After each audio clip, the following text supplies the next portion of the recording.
Y bueno, buenos días nuevamente. Vamos a iniciar abriendo nuestras Biblias en el libro de los Efesios, capítulo 2. Efesios, capítulo 2. Vamos a leer del verso 11 al 19. Efesios 2, 11 al 19. Dice así la palabra de Dios. Por tanto, acordaos de que en otro tiempo vosotros, los gentiles, en cuanto a la carne, erais llamados incircuncisión por la llamada circuncisión hecha con mano en la carne. En aquel tiempo estabais sin Cristo, alejados de la ciudadanía de Israel y ajenos a los pactos de la promesa, sin esperanza y sin Dios en el mundo. Pero ahora, en Cristo Jesús, vosotros que en otro tiempo estabais lejos, habéis sido hechos cercanos por la sangre de Cristo. Porque Él es nuestra paz, que de ambos pueblos hizo uno, derribando la pared intermedia de separación, aboliendo en su carne las enemistades, la ley de los mandamientos expresados en ordenanzas, para crear en sí mismo de los dos un solo y nuevo hombre, haciendo la paz. Y mediante la cruz reconciliar con Dios a ambos en un solo cuerpo, matando en ella las enemistades. Y vino y anunció las buenas nuevas de paz a vosotros que estabais lejos y a los que estaban cerca. Porque por medio de Él, los unos y los otros tenemos entrada por un mismo espíritu al Padre. Así que ya no somos extranjeros ni advenedizos, sino conciudadanos de los santos y miembros de la familia de Dios. Le dice el apóstol Pablo a los Efesios, ya no somos extranjeros ni somos advenedizos. Él está diciendo ahí con esa frase, ya no somos intrusos dentro del reino de Dios.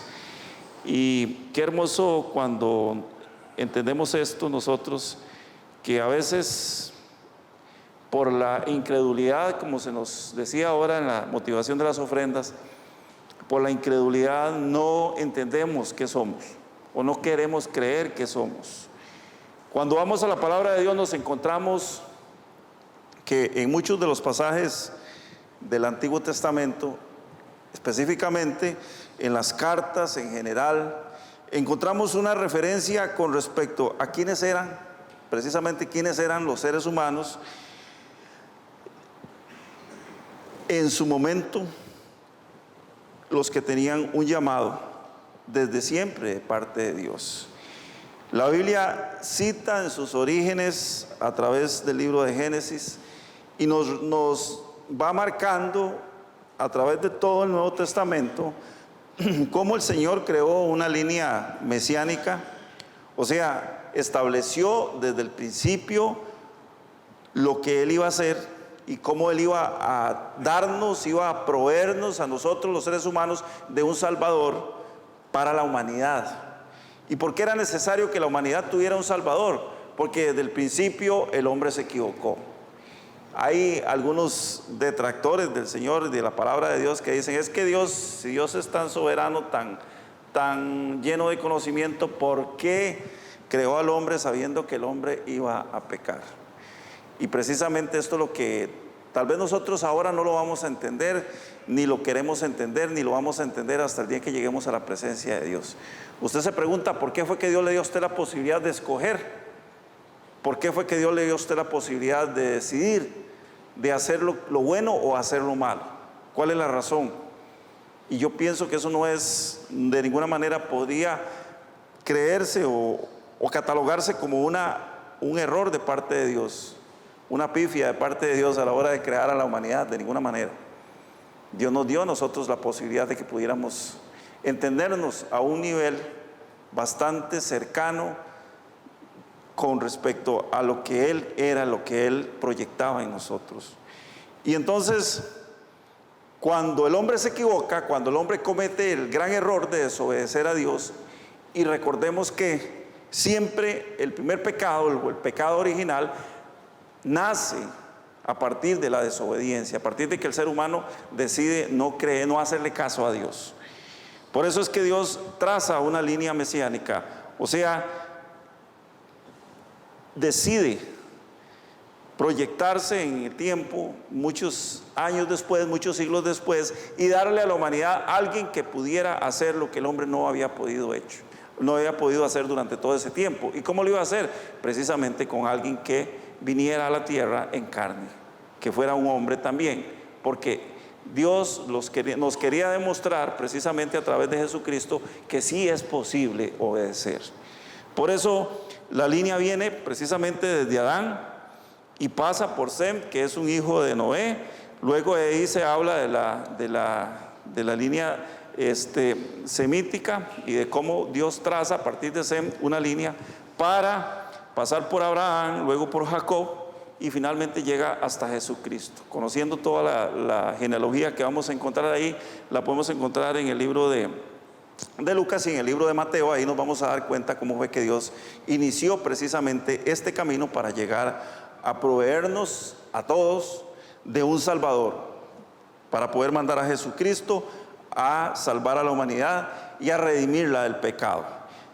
A partir de esto, entonces, los escritores del Nuevo Testamento luego se van a dedicar a mostrar que ese llamado que Dios hace a partir de la línea de Sem, o la línea semítica como se conoce, no consistía en una exclusividad, porque Dios no habla de salvar a un solo pueblo desde el inicio.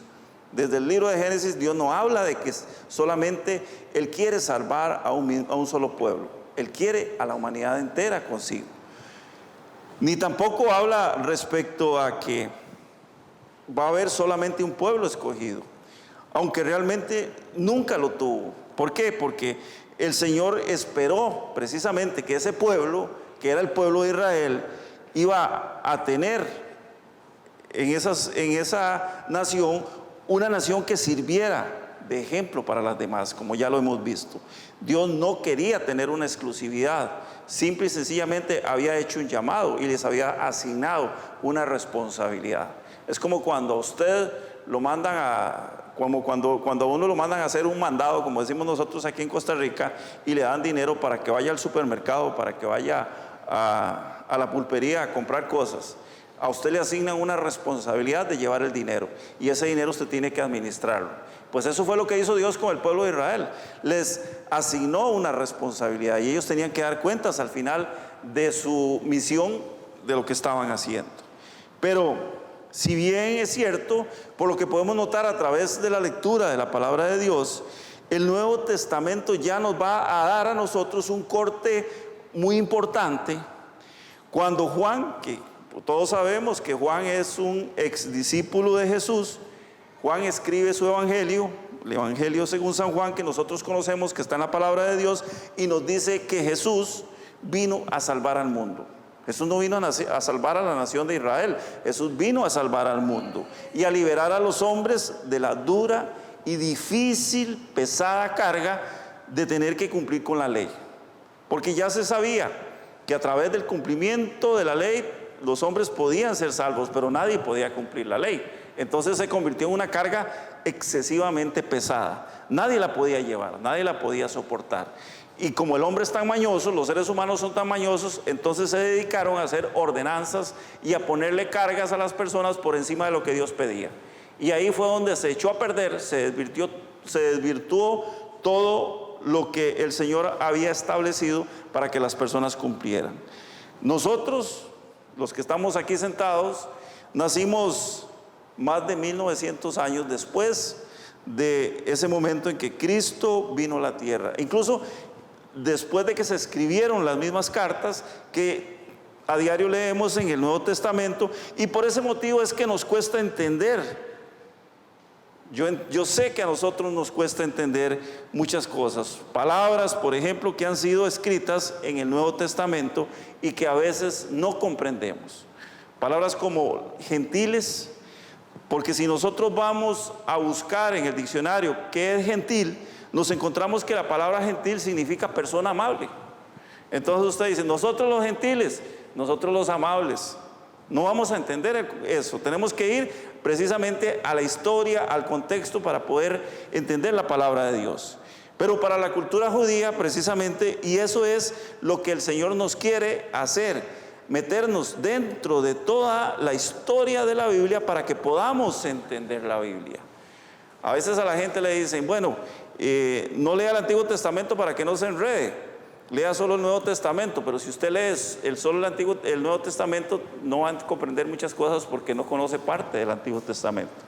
Por eso es la importancia de leer la Biblia y estudiarla. Para la cultura judía, esta palabra de la cual acabamos de hablar, la palabra gentil, que para nosotros significa amable, para ellos significa extranjero. Extranjero o no judío, persona que no es de su raza, de su pueblo. Luego encontramos algunos otros términos, ahí también como la palabra circuncisión. El significado de circuncisión dentro, repito, del contexto de la práctica que ellos llevaban, en realidad lo que significaba era una práctica religiosa que se hacía a los varones cuando tenían edad para ello. O sea, cuando ellos llegaban a cierta edad, los varones eran circuncidados. Y eran circuncidados precisamente con el objeto de adherirse plenamente a la religión judía o demostrar precisamente la pertenencia a la religión, a su cultura, que era una cultura específica. Hoy, dichosamente, ninguna de esas cosas se practican. Y por supuesto, en nuestra cultura, nosotros los gentiles, no los que somos amables, sino los que no somos judíos, para entenderlo dentro del contexto de la Biblia, hoy no se practican esas cosas en nuestra cultura, y mucho menos dentro de la religión que practicamos los cristianos. Los cristianos tenemos una religión que se llama la religión cristiana, aunque muchos digan que no somos religiosos. Claro que somos religiosos, por supuesto, se nos sale la religiosidad por todo lado. No debería ser, pero sí lo hacemos. Así que eso hoy en nuestra cultura esto no se practica. Los que continúan practicando la religión judía, la religión del Antiguo Testamento, son personas que no aceptaron o no aceptan a Jesús como el Salvador de la humanidad. Ya lo sabemos. Dios todavía tiene una promesa para ellos. Dice que al final les va a dar espíritu de arrepentimiento para que ellos reconozcan a Jesús, para que ellos confiesen que Jesús es su Salvador. Pero bueno, todavía no. Llegará un momento en que los judíos van a tener esta oportunidad y ellos van a poder también entrar dentro del nuevo pacto. Van a poder ser parte del nuevo pacto en el cual estamos nosotros. ¿Cómo se llama el pacto en el cual estamos nosotros? Se llama la gracia. Estamos dentro de la gracia. O sea, la salvación gratuita a través de Jesucristo. Tal vez, hermanos, es que por esta razón muchos se han saltado, se han brincado, no han querido ir a esta información histórica con respecto a lo que nos enseña la Biblia. La referencia que hay a la persona de Jesús. Desde el inicio, desde el primer libro de la Biblia, ahí vamos a encontrar a la persona de Jesús. Y yo sé que algunos encuentran poco atractivo el texto de la Biblia, pocos encuentran atractivo el texto sagrado, porque a veces se les complica mucho entender estas cosas. Y si se preocupan un poquito y van y leen, por ejemplo, esta carta a los Efesios, y se encuentran por ahí la palabra gentil y dicen, nosotros los gentiles, entonces usted va al diccionario y consulta la palabra gentil, no va a entender qué significa gentil dentro de ese contexto que está. Es importante esta información histórica para que la podamos entender. Todo lo que la Biblia nos enseña referente a lo que Cristo es, a lo que Cristo significa. Y como les repito, algunos no lo encuentran bonito y dicen, es que la Biblia es muy difícil, la Biblia es muy cansada, yo leo la Biblia cuando voy a dormir, porque sé que me duermo leyéndola. O sea, no la usan como un somnífero, no la usan como algo que les va a llenar. Sí, yo he oído personas que dicen eso, ustedes también. Yo he oído personas que dicen, yo cuando estoy muy cansado leo la Biblia para dormirme. Entonces, los pastores hemos tratado de animar a los que insisten, a la gente que insiste en ver la Biblia de esa manera. Y les hemos dicho, bueno, hermanos, usted que asiste a la iglesia, al auditorio, donde nos congregamos, igualmente también lo decimos con los consumidores de contenido en las audiovisuales, en las redes sociales, los que nos ven por el canal de YouTube, que se anímense a leer la Biblia, anímense a buscar la Biblia. Y mi sugerencia, no se quede con la versión que tiene ahí en el celular.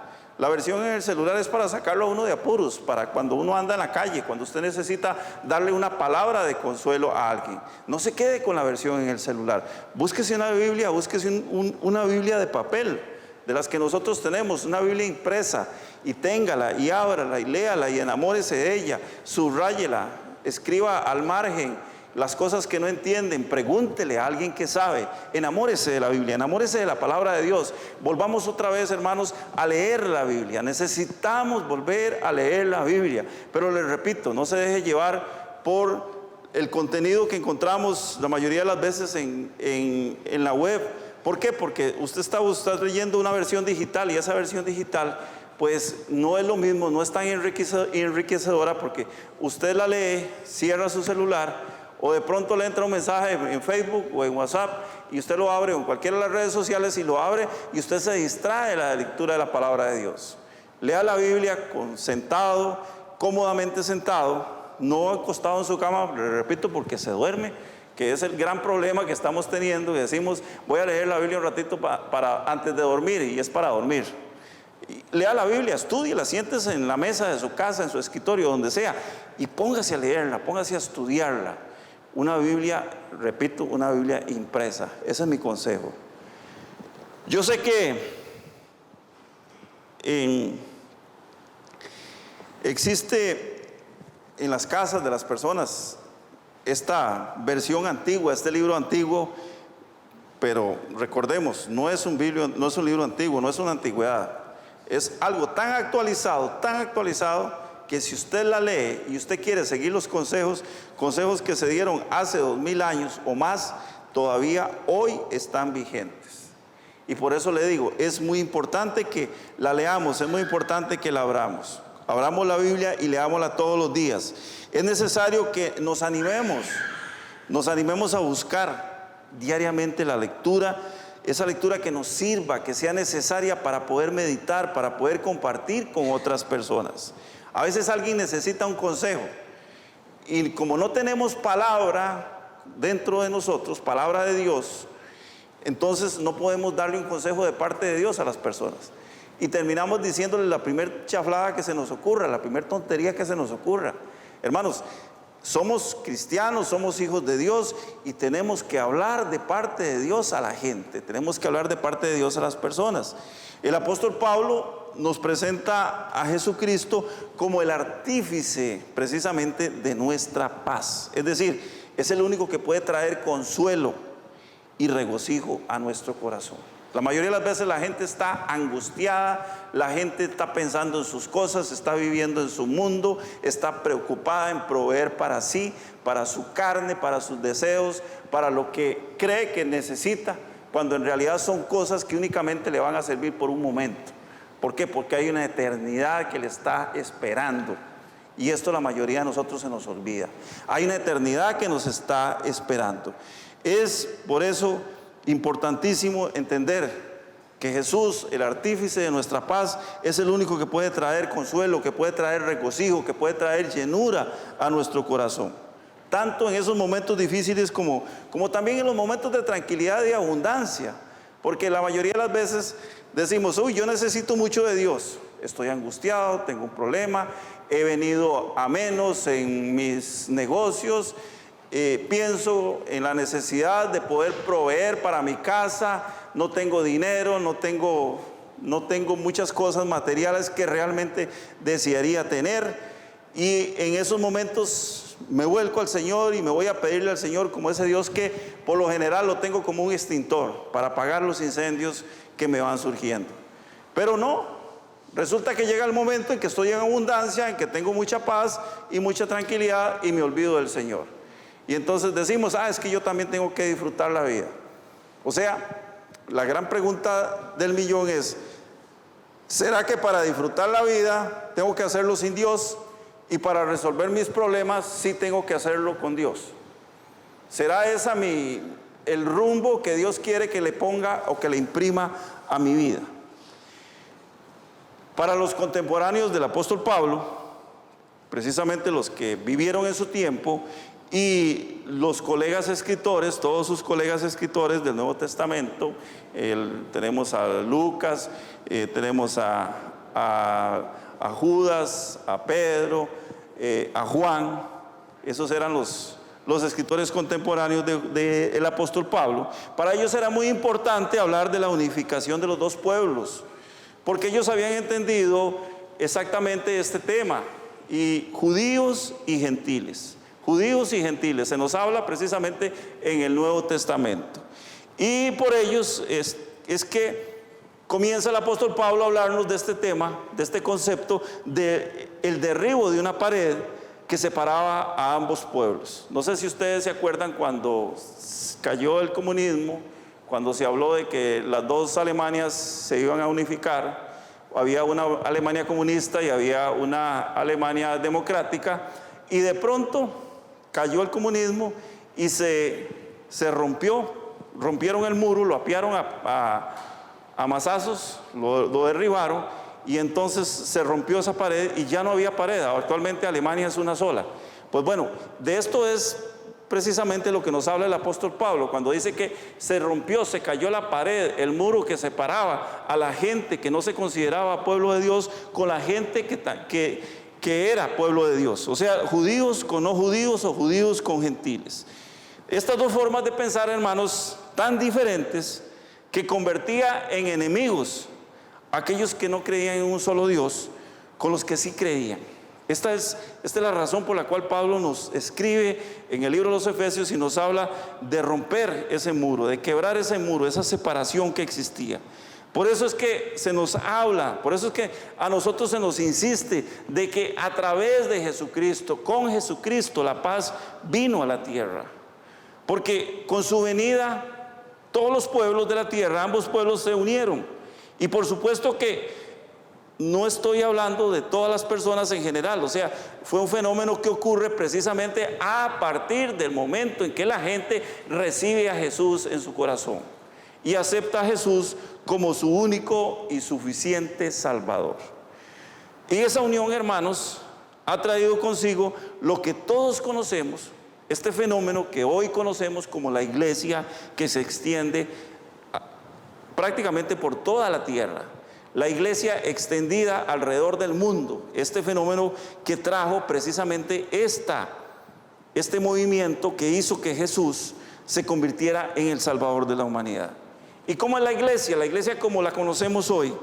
No estoy hablando de religiones, hermanos, no estoy hablando de religiones. Cuando hablo de la iglesia no hablo de religiones, hablo del cristianismo en general, porque cada uno de nosotros tiene su religión. Los que pertenecemos a determinadas denominaciones o los que no son denominacionales igual tienen su religión.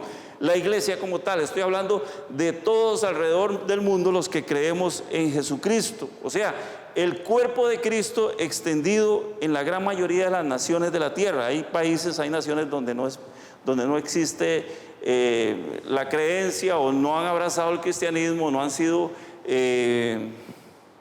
digamos evangelizados, porque simple y sencillamente son de otra religión, de otra creencia. Así que el cristianismo no está precisamente presente como gran mayoría en la mayoría, valga la redundancia, de los países del mundo. Entonces, la iglesia que conocemos hoy es una institución que apenas tiene unos 2000 años de existencia, más o menos, un poquito más, un poquito menos. Cuando vamos a esto y entendemos, Jesús trae como consecuencia la existencia de la iglesia, una iglesia que se comienza a extender y que todavía está en expansión.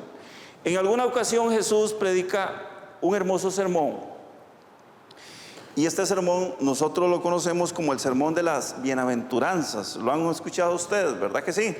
El famoso sermón de las bienaventuranzas. Es un sermón muy bonito.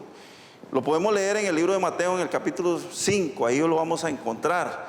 Bueno, en el verso 9 Jesús dice lo siguiente, dice: bienaventurados los pacificadores, porque ellos serán llamados hijos de Dios.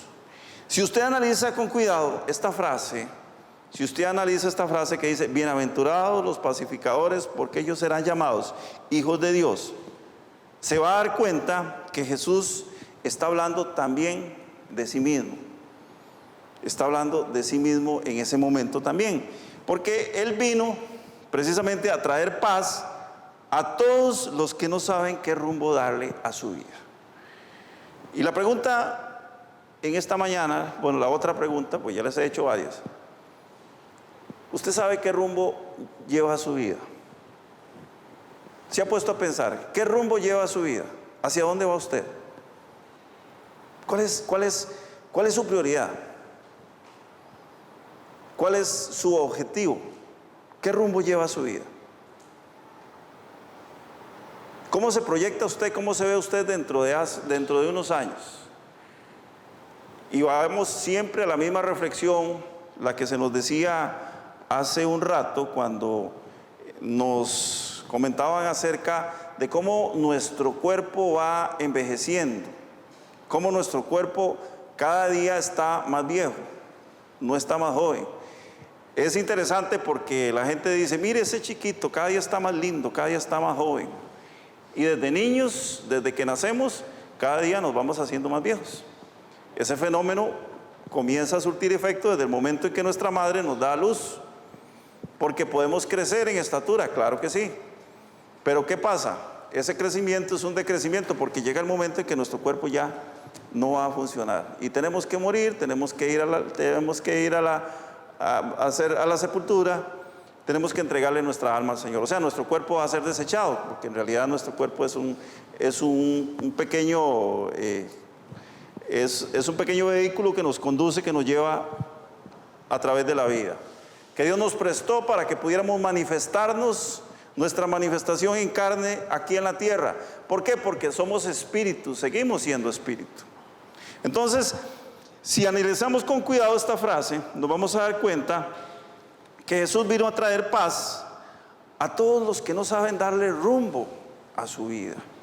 A veces la gente se siente pero tan ofuscada que no saben qué rumbo darle a su vida. Y de pronto ya determinan que no tiene sentido seguir viviendo y terminan suicidándose. ¿Por qué? Porque nunca encontraron a Cristo, nunca encontraron una razón para darle un rumbo adecuado a su vida. Y aquí podemos encontrar a muchas personas, a todos los que de alguna manera o de una manera u otra andan buscando una solución a los problemas terrenales sin permitir que Dios actúe en su vida. Necesitamos permitirle a Dios que actúe en nuestra vida, porque nuestros problemas terrenales no los vamos a resolver, no los podemos resolver. No tenemos esa capacidad para resolverlos si no tenemos a Dios de nuestro lado. Y aunque muchos esperaban que con la venida de Jesús al mundo, y esto es una de las razones por las cuales el pueblo de Dios, el pueblo escogido por Dios o llamado por Dios, que era el pueblo de Israel, no recibió a Jesús, no lo aceptó. Ellos esperaban que con la venida de Jesús al mundo, Él iba a ser convertido en un guerrero fuerte, como había sido el rey David, que iba a estar dispuesto a echar fuera al imperio romano y a restablecer el trono de un rey sobre la nación de Israel. Pero fue todo lo contrario, ya lo sabemos, con Jesús fue todo lo contrario, porque Jesús no estaba interesado en venir a devolverle el reino al pueblo de Israel. Ya Dios le había dicho que los iba a dispersar como nación porque ellos no habían querido obedecer. El evangelista Marcos nos enseña que Jesús vino a la tierra, no como un rey, sino vino como un siervo, vino a servir, el Hijo de Dios que vino a servir a la humanidad. Esa es la razón por la cual el evangelista Marcos escribe su evangelio. Los evangelios, cada uno de los evangelios tiene una función, y esto tenemos que descubrirlo precisamente estudiando la palabra de Dios. Entonces, si la paz fue dada para que al morir Jesús, por supuesto, nosotros tuviéramos la única y válida opción en nuestras vidas, que era seguirlo a Él. Esa era la razón por la cual Jesús se constituyó en el pacificador de la humanidad. Esto justifica entonces, si seguimos refiriéndonos al texto que leímos al inicio, la exposición de Pablo cuando él escribe a los efesios y les dice porque Él es nuestra paz. O sea, está hablando de Jesús, dice Jesús es nuestra paz, que de ambos pueblos, o sea, del pueblo de Israel y de nosotros, todos los demás, los gentiles, repito, los que no éramos judíos, hizo uno solo. Y dice, derribando la pared intermedia, aboliendo en su carne las enemistades, la ley de los mandamientos expresados en ordenanzas, para traer en sí mismo de los dos un solo y nuevo hombre, haciendo la paz. Ese nuevo hombre, hermanos, ese nuevo hombre hoy, en este día, somos usted y yo.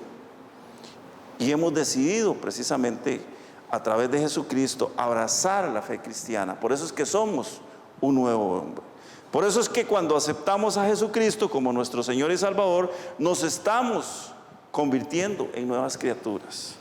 Y la palabra de Dios dice, en Cristo soy nueva criatura, las cosas viejas pasaron, he aquí, todas son hechas nuevas. Si el sacrificio de Jesús, único y perfecto, nos limpia de pecados y nos hace aceptables delante de la presencia de nuestro Padre, eso es más que suficiente para que nosotros podamos entender que sin Dios no tenemos absolutamente ninguna oportunidad. Sin Dios no somos absolutamente nada. Su paso sobre la tierra, hermanos, el paso de Jesús sobre la tierra, cualquiera diría, ¿por qué vivió tan poco tiempo? Otros, ¿por qué permitió Dios que lo mataran si era su hijo? Etcétera, etcétera. Su paso sobre la tierra precisamente fue un ejemplo de vida para todos los que lo seguimos. Y su muerte en la cruz significó para nosotros la reconciliación con Dios y con su pueblo escogido, para conformar lo que hoy conocemos como la iglesia. Por eso es que estamos aquí, porque somos la iglesia del Señor. Y esa es la razón por la cual también Jesús vino a la tierra. Esa es la máxima expresión de todo el trabajo que Jesús realizó durante esos años que estuvo sobre la tierra. Con Cristo tenemos hoy la manifestación física de su trabajo en usted y yo. Y esto es motivo suficiente para que nos sintamos más que alegres, más que contentos, más sintamos un regocijo en la máxima expresión y digamos, Señor, gracias porque nos permitiste hoy venir aquí a congregarme, siendo la máxima expresión de tu trabajo, de lo que tú realizaste sobre la tierra. Y el día de hoy, hermanos, eso es lo que tenemos. Tenemos acceso precisamente al trono de Dios a través del Espíritu Santo. El Espíritu Santo también representa el cumplimiento de la promesa que el mismo Jesús nos dejó cuando nos dijo que a cada uno de nosotros nos sería enviado un consolador para que tuviéramos su presencia siempre. Así que cada vez que usted diga, yo estoy solo, no, usted no está solo. Usted tiene la presencia de Dios. Usted tiene al Espíritu Santo viviendo con usted. Y finalmente, para terminar esta breve reflexión, este breve estudio que hemos hecho en el día de hoy sobre este pasaje que acabamos de leer, que espero nos haya quedado un poquito claro, y cuando leamos la próxima vez la Biblia y nos encontremos por ahí la palabra gentil, entendamos esto. Y recordemos cómo se cayó ese muro, se cayó esa pared divisoria que había entre el pueblo que Dios había escogido, que era el pueblo de Israel, que todavía sigue siendo el pueblo querido, el pueblo amado de Dios, y todos los demás que no éramos judíos o que no somos judíos. Y cómo se cayó esa pared, y hoy existe, tanto para judíos como para cristianos, existe la iglesia, que es precisamente la institución que Jesús crea, que es lo que Él precisamente espera un día reunir frente al trono de Dios cuando todos lleguemos allá. Así que tenemos un llamado, un hermoso llamado de atención para que ninguno se sienta minimizado por no ser judío. A veces la gente dice, no, es que yo no soy judío. ¿Y qué importa que no seamos judíos? Necesitamos ser judíos para estar un día adorando al Señor de señores, al Rey de reyes, delante de la presencia de su trono majestuoso. Porque dice la palabra de Dios que millares y millares se reunirán delante del trono de Dios y a un solo coro cantaremos, Santo, Santo, Santo. Yo no sé cómo irá a hacer Dios con nuestras voces, ¿verdad? Los que no cantamos. Pero dice que a todos nos va a escuchar, ¿verdad?